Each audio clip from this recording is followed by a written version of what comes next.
Bonjour à tous, bienvenue à la conférence de presse que le conseiller fédéral Ignacio Cassis, chef du département fédéral des affaires étrangères, va donner. This conference, the minister will speak in French and German, so please, for those that understand French and German, there is headset.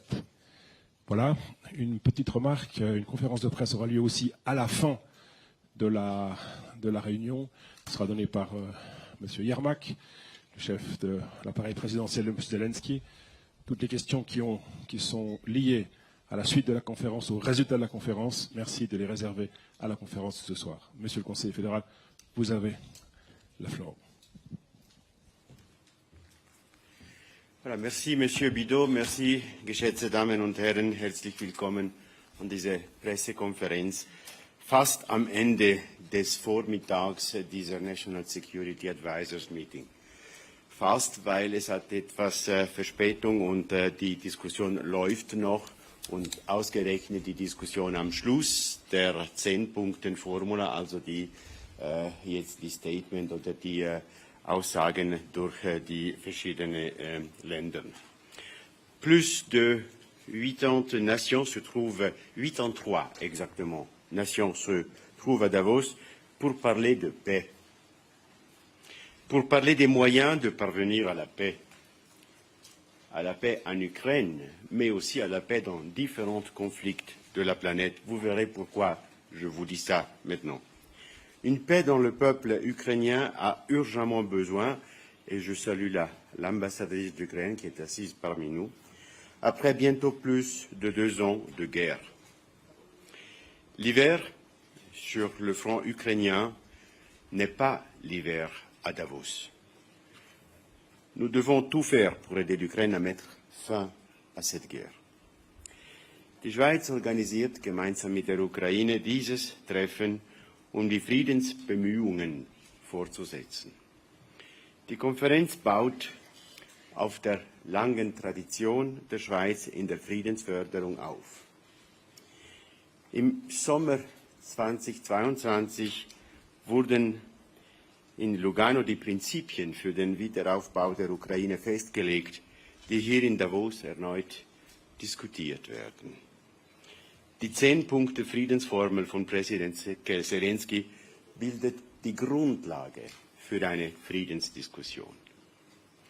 Bereits 3 solche, entre parenthèses oder entre guillemets, technische Treffen haben bereits in Kopenhagen, Jeddah und Malta stattgefunden. Es ist somit das 4. und höchstwahrscheinlich auch letzte Treffen auf dieser Stufe. Heute werden die Ergebnisse dieser Gespräche präsentiert. Ich habe soeben die Ergebnisse des letzten Punkt 10, auch noch gehört, bevor ich zu Ihnen kam. Und das wurde innerhalb von Arbeitsgruppen gemacht. Die Schweiz ist in der Arbeitsgruppe zur Ernährungssicherheit, nukleare Sicherheit und Bestätigung des Kriegsendes vertreten. Die Konferenz in Davos konzentriert sich auf die Punkte 6 bis 10 der Friedensformel und setzt sich mit Kriterien zur Beendigung der Kriegshandlungen, dem Rückzug der russischen Truppen, die Gerechtigkeit für begangne Verbrechen, Umweltschutz und der Verhinderung weiterer Eskalation auseinander. Auch die Themen Ernährungssicherheit und humanitäre Aspekte werden heute diskutiert. Heute Abend wird mein Co-Präsident, Chef des Präsidialamtes der Ukraine, Andriy Yermak, die Ereignisse präsentieren. Man müsste etwa zwischen 6 und 7 soweit sein. Die Schweiz, um jetzt etwas zurückzukommen auf unser Land, hat bisher humanitäre Hilfe in Umfang von etwa 400 Millionen Franken bereitgestellt. Weitere 1,5 Milliarden Franken, also 1,6 Milliarden Euro, werden bis 2028 für die Unterstützung zugesagt. Unser Engagement für die Ukraine wird auch während des Weltwirtschaftsforums fortgesetzt, gemeinsam mit der Präsidentin der Eidgenossenschaft und den ukrainischen Behörden werden wir ein Panel zum humanitären Minenräumung moderieren.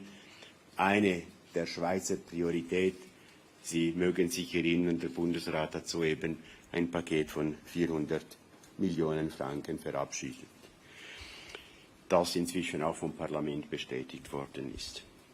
Abschließen möchte ich dem Weltwirtschaftsforum und Herrn Schwab, der bei uns heute hier sitzt, die Ehre macht, uns hier zu sitzen, dass es trotz der Vorbereitungen für das Jahrestreffen 24, und ich weiß, wie intensiv sie sind, diese wichtige Begegnung auch ermöglicht wurde. Herzlichen Dank. Besonders erwähnen möchte ich, dass Sie, das haben Sie bereits gehört, heute Abend am Ende des Tages dann das Summary, die Zusammensetzung aller 4 Sessionen von Henri Jarmak, eben der andere Co-Leader der Konferenz, hören werden. So viel zur Einführung. Ich stehe gerne für Ihre Frage zur Verfügung, in Deutsch, en français oder in Englisch. Merci, Monsieur le Conseiller. Merci de nous donner bien pour lequel vous travaillez entre nous. On va commencer par Agnès.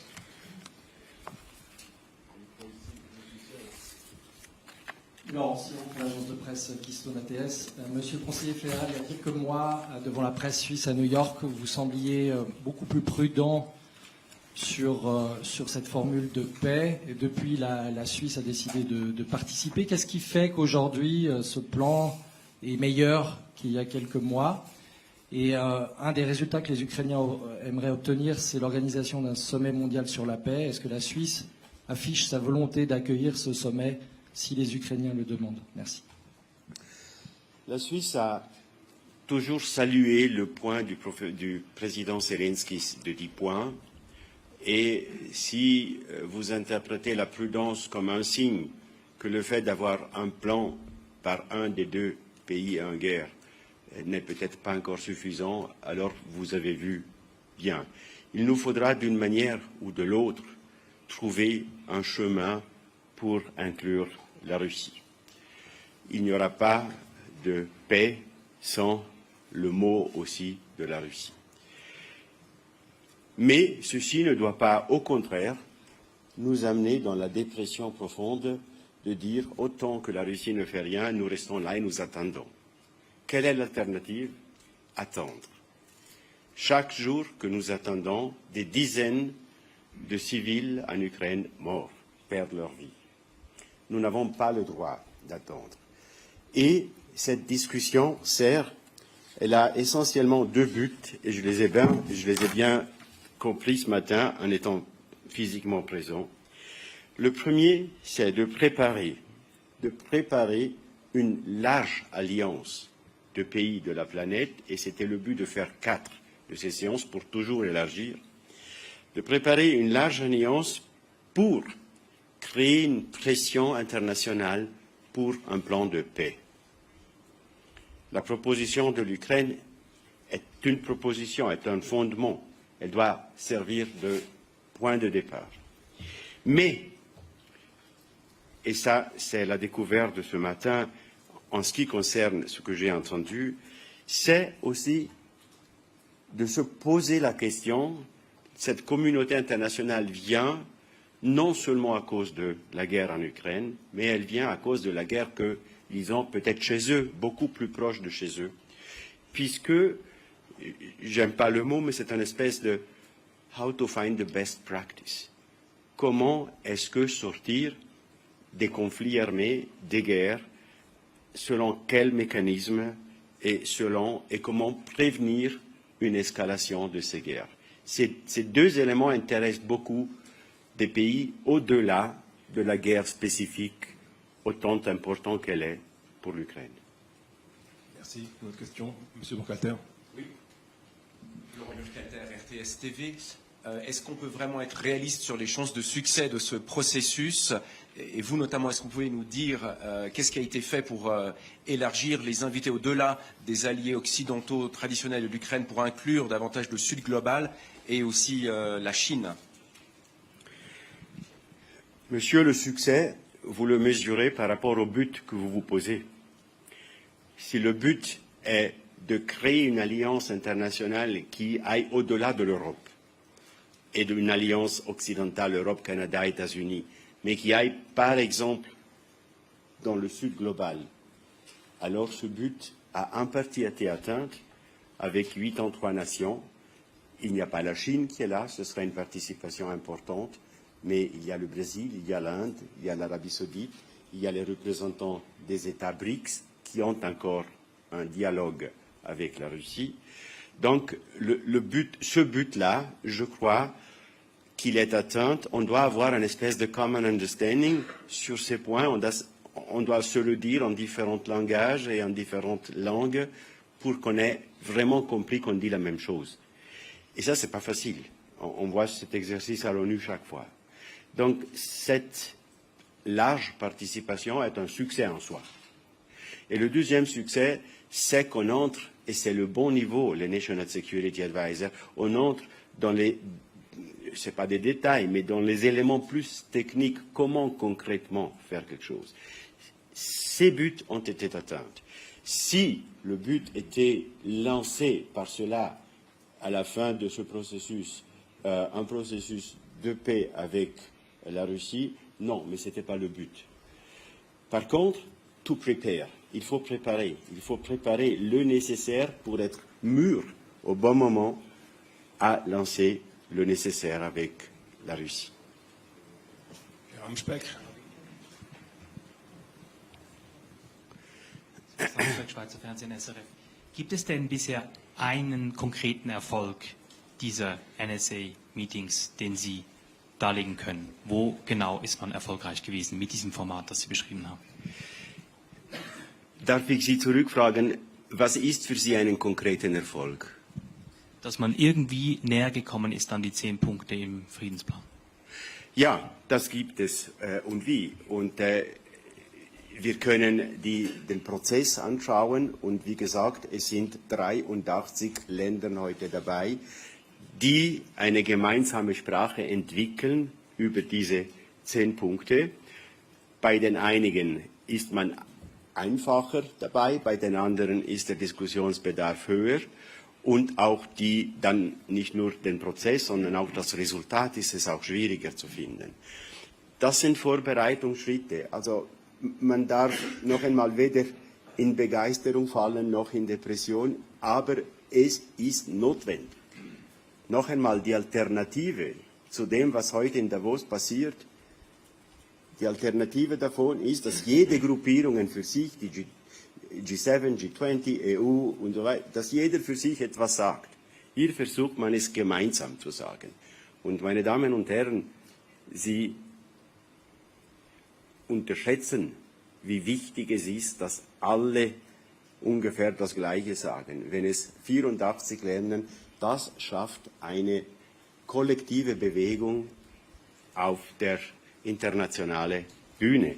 Auch die UNO ist vertreten, hochrangig vertreten hier, und sie schaut mit großer Aufmerksamkeit, weil es könnte etwas gelingen, was leider eben in der UNO bis jetzt nicht gelungen ist. Und das ist schon mal ein Erfolg. Wenn für mich das Erfolg ist, stoppt endlich den Krieg, dann sind wir leider noch nicht so weit. Please. Thank you very much, sir. Question in English from Steve Sedgwick of CNBC. In realpolitik, a lot has changed since this process started, since the first NSA meeting as well. The counteroffensive has, for all intents and purposes, stalled. There are questions about Western financial support from the United States and indeed from parts of Europe as well. Why hasn't there been an evolution of the aspirations of the 10 points, i.e. when you're in a strong position, you have a certain set of requirements. Now things are, quite frankly, a stalemate on the battlefield. Surely there should be an evolution of the aspirations. And secondly, I want to know what's being done to bring Russia into negotiations. My understanding is that the Ukrainians won't speak to the Russians at the moment directly. Surely that has to happen, sir. Thank you. C'est des questions tout à fait justifiées, messieurs. La première question, c'est comment est-ce qu'on évalue la situation sur le terrain de guerre? Alors, nous avons sur cette situation des vues différentes. La vue de l'Ukraine n'est pas celle de la Russie. Les deux ont une vue qui, à leurs yeux, est la meilleure de chacun des deux côtés. Mais évidemment que la situation de guerre sur le terrain va influencer le moment où il y aura une disponibilité aussi de la Russie à joindre la table des négociations. C'est évident, mais il faut être prêt pour ce moment. Il ne faut pas, à ce moment-là, commencer à se dire « et de quoi parle-t-on exactement ?» Donc c'est ce qu'on fait maintenant. On se prépare pour ce moment, mais c'est évidemment la situation militaire entre-temps qui crée les conditions ou ne les crée pas, justement, pour aller de l'avant. Et puis la deuxième, the second question was... Oui, alors, la participation de la Russie, c'est juste, j'ai déjà répondu, c'est ce que je viens de dire. Actuellement, la Russie, c'est illusoire d'imaginer qu'en invitant la Russie répond favorablement. Mais ce n'est pas ça le but actuellement, c'est de préparer le nécessaire pour ce qu'on puisse gagner une participation quelconque qui doit encore être trouvée, qui doit probablement être facilitée ou médiée par d'autres États afin que la Russie puisse venir à bord. Encore une fois, again, there is no alternative.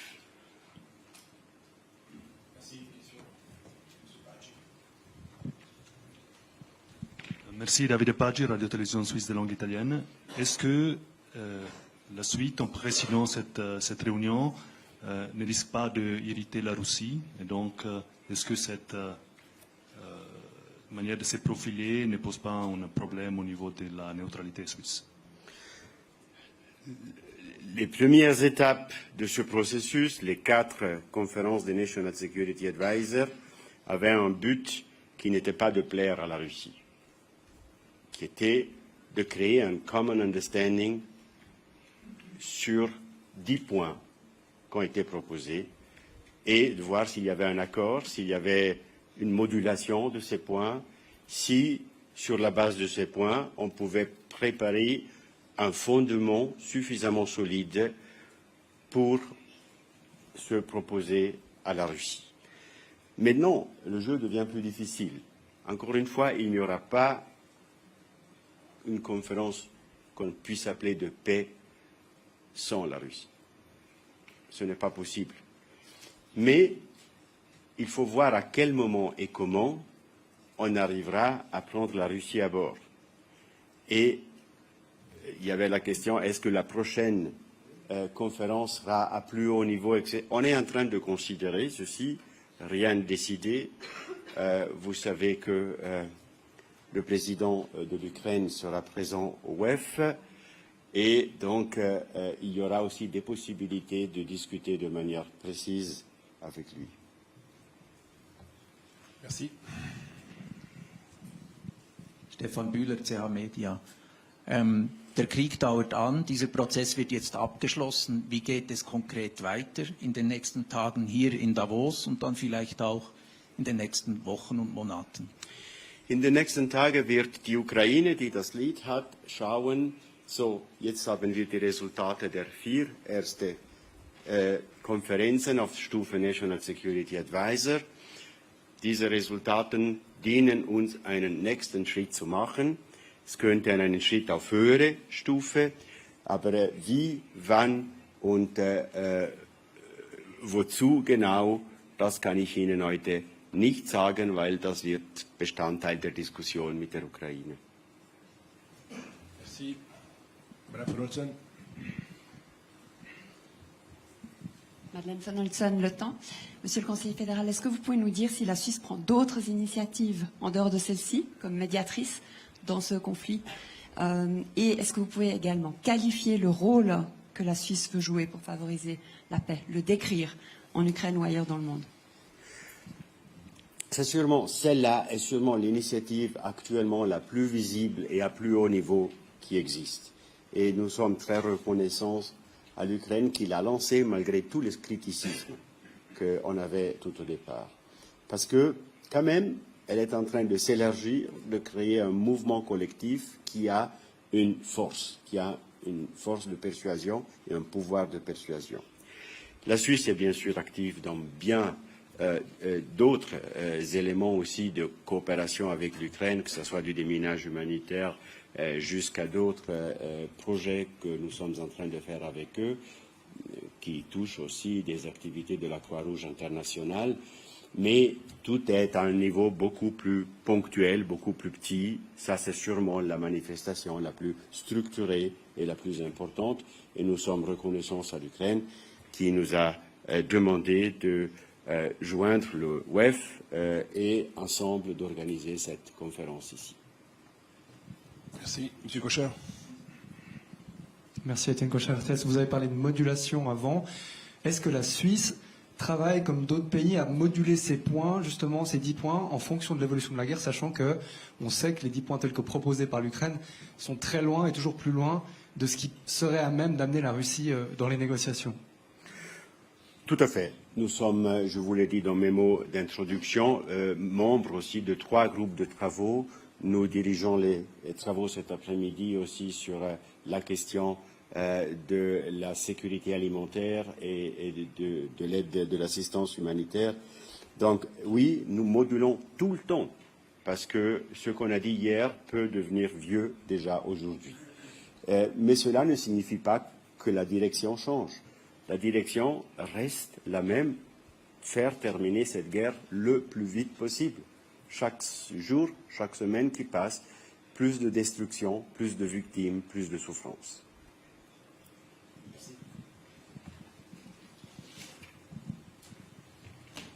Mr. Federal Councillor, Keir Simmons from NBC News. Just to pick up on what my colleague from CNBC was asking you, Steve. I was in Russia in December. There's every sign that the Russians want to talk. There's no sign that they want to compromise, which is the question you're being asked again and again. So are you saying that peace is the ultimate objective, no matter what? Because fundamentally, there's a territorial disagreement here. Or are you saying that you are trying to persuade the Ukrainians to compromise on territory, which they clearly do not want to do? And isn't the most likely outcome now an armistice, completely unsatisfactory for Europe and for the Ukrainians? Bien sûr que vous avez raison. La Russie actuellement n'est pas prête à faire aucun pas, aucune concession. L'Ukraine non plus. Donc la question est légitime. Comment vous voulez que ces deux parties se parlent si on en est là? C'est pas possible. Et pourquoi on insiste quand même? La première chose, je vous l'ai dit avant, parce qu'on n'a pas d'alternative. Qu'est-ce que vous voulez? Qu'on s'assoie sur une chaise et on attend que le destin de la planète se dessine? Ou est-ce qu'on essaye de l'influencer? Et c'est ce qu'on fait. 2, si on crée, et c'est le chemin choisi, si on crée une dynamique collective qui englobe une centaine de pays, y inclut des pays lointains qui ne sont pas complètement occidentaux, ou même pas du tout occidentaux, et qui sont des pays importants, on aura beaucoup plus de chances d'être créatifs dans le chemin pour sortir de cette guerre. Évidemment qu'il y a des enjeux de sortie, c'est le 10e point du plan de paix. Il y a des enjeux, many challenges, une plus importante que l'autre. Et c'est peut-être pas un hasard qu'on a autant discuté de ce point aujourd'hui. Mais ça, on ne peut qu'en parler si un processus commence. Si pas de processus commence, on ne peut pas en parler. Sans le dialogue, on n'arrivera à jamais à une conclusion. Ou alors, ce sera l'épuisement militaire direct. Et on sait, l'histoire nous enseigne que les guerres se terminent normalement, non pas par l'épuisement militaire, mais quand on est arrivé à un certain niveau, on accepte de se parler. Et on doit préparer ça. Merci. Mr. Kossis, I'm a Ukrainian journalist, and I'd like to ask you, we all highly appreciate in Ukraine your efforts on the negotiation process and the help of Switzerland to us.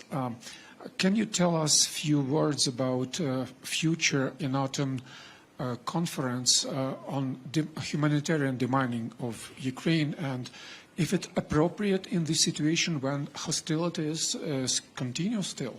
What do you think? Danke.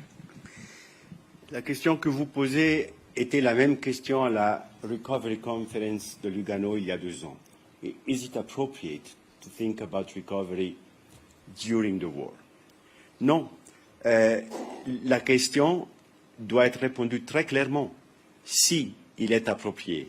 Et il est approprié aussi de parler de déminage humanitaire now, maintenant. On ne peut pas demander à 35, 40 millions de personnes stay calm, stay quiet. One day, we will come and help you. Ça ne va pas. On doit donner un futur, un espoir. On doit encourager la population qui est en Ukraine à imaginer un futur.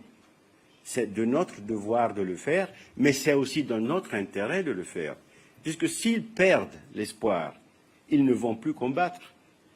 Et si ils ne vont plus combattre, on a des conséquences géopolitiques majeures qui ne sont pas dans notre intérêt.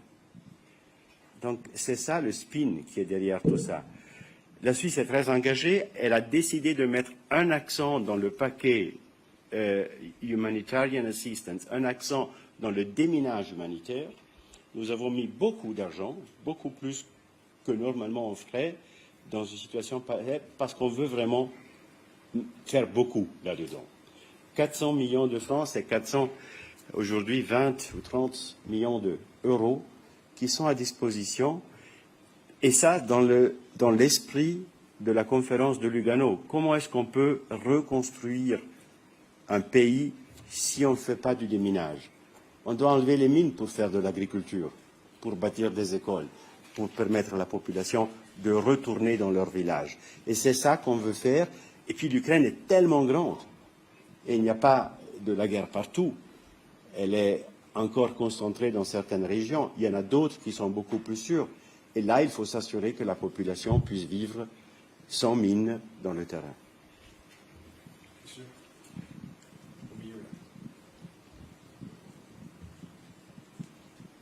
Urs Leuthard, SRF. Die Schweiz bzw. Sie sind jetzt ja Co-Präsident oder Co-Organisator dieses 4.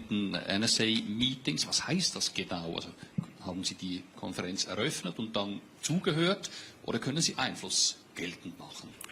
Wenn wir Co-Präsidenten einer Konferenz sind, dann heißt es, die Konferenz wird von beiden gemeinsam organisiert, sowohl in den inhaltlichen wie in den logistischen Aspekten, wie in den Modalität, wie die Diskussion stattfindet.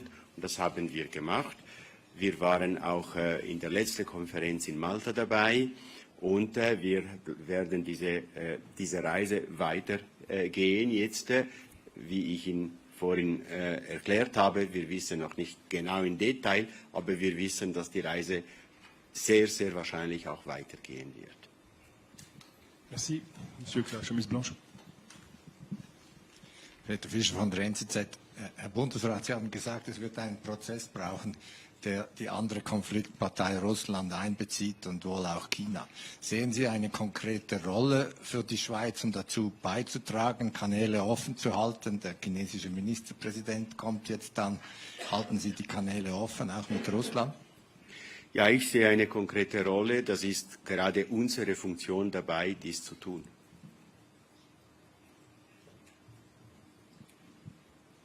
Please.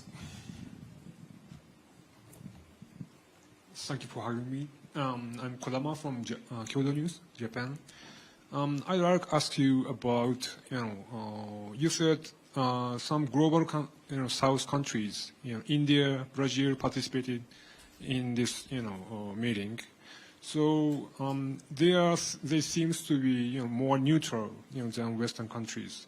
So which kind of, opinion or statement did they express today's meeting? And also, you said China didn't join this meeting. And what do you think, why China didn't, join this framework meeting? Thank you very much. La participation des pays de l'alliance BRICS est très importante, puisque c'est des pays qui ont des relations où la confiance n'a pas encore complètement disparu entre eux et la Russie. La Russie est partie de cette alliance. C'est une raison pourquoi la présence de ces pays est importante. Aujourd'hui, on a le Brésil, on a l'Inde, on a l'Arabie Saoudite, l'Afrique du Sud. On a aussi vu le président ukrainien aller en Argentine lors de la cérémonie du nouveau président. C'est tous des actes qui permettent justement de créer ce mouvement collectif, ce mouvement qui touche aussi des pays très loin du conflit de l'Ukraine, mais qui ont un jeu, qui peuvent jouer un jeu dans leur poids sur la Chine et sur la Russie. La Chine joue un jeu central dans cet aspect et il faut trouver un moyen aussi de coopérer avec la Chine pour arriver plus en avant dans cette histoire. Ce n'est pas un voyage bref, ce sera un voyage long, très difficile, mais comme je l'ai dit avant, il n'y a pas d'alternative que de voyager. On arrive aux dernières questions. Madame. Fabia Cadu vom Rätoromanischen Radio. Vermittler in den großen Konflikten sind durchwegs Großmächte. Stimmt der Eindruck, dass die guten Dienste der Schweiz immer weniger gefragt sind? Und im Entwurf zur neuen außenpolitischen Strategie schreibt der Bundesrat, er wolle die guten Dienste intensivieren. Was ist genau damit gemeint? Ich danke Ihnen für Ihre Frage, weil es entspricht genau der Realität, was Sie sagen. Die Wahrnehmung, die mediale Wahrnehmung und die Wahrnehmung, die die Medien vehikullieren, ist, die größeren Länder spielen immer eine stärkere Rolle in der Facilitation. Beispielsweise Wiederaufnahme diplomatischer Beziehungen Iran-Saudi-Arabien. Wo die Schweiz einen Schutz macht, da kommt China mit ihrem ganzen Gewicht. Also diese High-Level und sehr öffentliche gute Dienste sind eben keine gute Dienste. Das sind Kraftakte, die mit der Macht des Landes verbunden sind. Und die sind willkommen, weil wir brauchen sie auch. Wir haben nicht diese Macht. Wir können nicht solche Kraftakte machen. Was wir machen, ist auf eine ganz andere Ebene und das ist mehr gefragt denn je. Die andere Ebene, die Sie leider nicht wahrnehmen dürfen, können, weil sonst würde das einfach zu nichts führen. Und das ist das, was unser täglich Brot ist. Dernière question ici. Paula Zahler von RSI. Zur Frage, wie weiter, in welchen Gremien möchten Sie jetzt diese Resultate weiterbringen? Wäre es hier zum Beispiel eine Möglichkeit, im UN-Sicherheitsrat das auf den Tisch zu legen? Also, um die Antwort präzise zu antworten, wäre jetzt zu früh. Wir sind gerade daran, diese weiteren Gremien gemeinsam mit der Ukraine zu diskutieren und zu vertiefen. Ich denke, in Bezug auf den Prozess ist der Sicherheitsrat nicht der richtige Ort. Es ist zu polarisiert im Moment und man kann nicht den Dialog pflegen, den wir pflegen wollen. Merci, Madame. Thank you. A question in English, Victoria Valdese from Reuters. I just wanted to follow up on the point about whether territorial concessions are on the table. Could you confirm whether that's being discussed, and particularly if you're getting pressure from those countries that you just mentioned of the Global South, who are so important to this peace process, for some kind of concession to be made? Non, Madame, actuellement, ni la Russie ni l'Ukraine sont prêts à aucune concession territoriale. C'est même partie des 10 points qui sont en discussion et c'est partie des statements que la Russie nous donne. Donc, en ce moment, il n'y a aucune discussion how, but the discussion is whether once. Mais elle n'est pas là maintenant. Okay. Merci beaucoup pour votre attention. Je vous rappelle qu'une conférence... Juste encore une dernière. Excusez-moi.